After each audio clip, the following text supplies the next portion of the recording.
Magandang araw mga ka-aerial defense, may ibabahagi na naman ako sa inyo dahil ngayong araw na ito ay may bagay tayong pag-uusapan.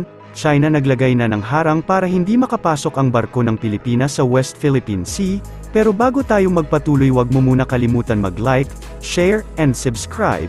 Paki-follow at like muna ng aming page na nasa description na ang link. Naglagay ang China ng mga lumulutang na harang sa Timog Silangan na bahagi ng Bajo de Masinloc o Scarborough Shoal sa West Philippine Sea, na pumipigil sa mga bangkang pangisda ng mga Pilipino na makapasok sa shoal at hindi sila magsasagawa ng mga aktibidad sa pangingisda, sabi ng Philippine Coast Guard.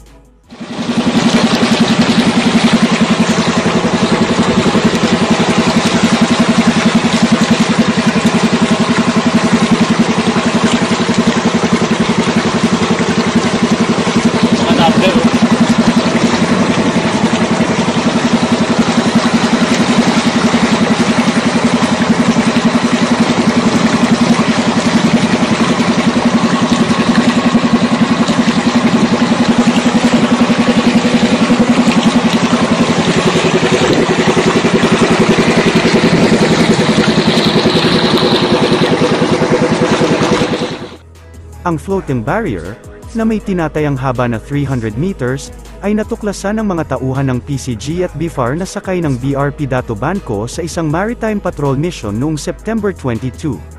Mayroong 50 bangkang Pilipino na nagsasagawa ng mga aktibidad sa pangingisda sa paligid. Ang China Coast Guard Ship 3105 ay nagpasimula ng 15 radio challenges sa pagtatangkang itaboy ang BIFAR vessel. Sinabi ng crew ng China Coast Guard na ang presensya ng BIFAR vessel ay lumabag sa internasyonal na batas at sa mga lokal na batas ng People's Republic of China. Sa kabaliwan na ginagawa na ito ng China na tila gusto pang baliktarin ang Pilipinas na nanghihimasok sa ibang teritoryo, ay dapat bigyan na ito ng leksyon ng international na batas. Kabastusan ang ginagawa ng ito ng China sa ating bansa mga ka-aerial, at talaga namang gusto nilang hamunin ang Pilipinas. Sa ganitong pagharang nila sa mga bangka o barko ng Pilipinas ay malamang may balak na naman silang maglagay ng man-made island sa Scarborough Shoal. Habang magkasamang nagpatrolya ang mga barko ng Philippine Navy at Canadian Navy noong Huwebes sa West Philippine Sea,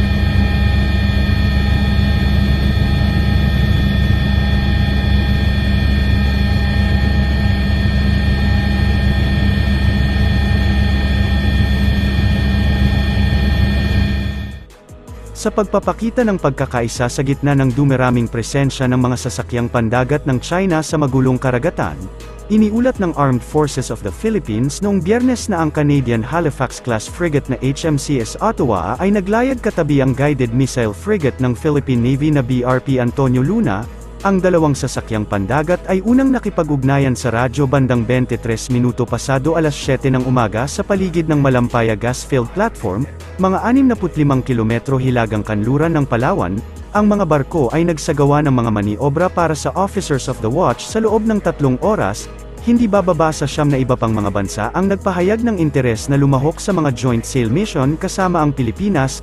Naging mas madalas ang run-in sa pagitan ng mga sasakyang pandagat ng China at Pilipinas, partikular sa Ayungin Shoal, kasunod ng serye ng mga resupply mission para sa mga sundalong nakatalaga doon.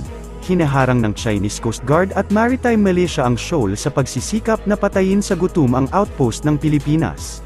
Sa susunod ko pang video pag-uusapan pa natin ang iba pang tungkol at balita sa ating hukbong sandatahan ng Pilipinas. Paki-follow at like muna ng aming page na nasa description na ang link. Pwede ka ring manalo ng pera or load dito kapag ikaw ay naging top fan nito at napili. Huwag mo na rin kalimutan mag-like, share, and subscribe. Pindutin mo na rin ang bell para updated kayo sa aking mga video. Maraming salamat po.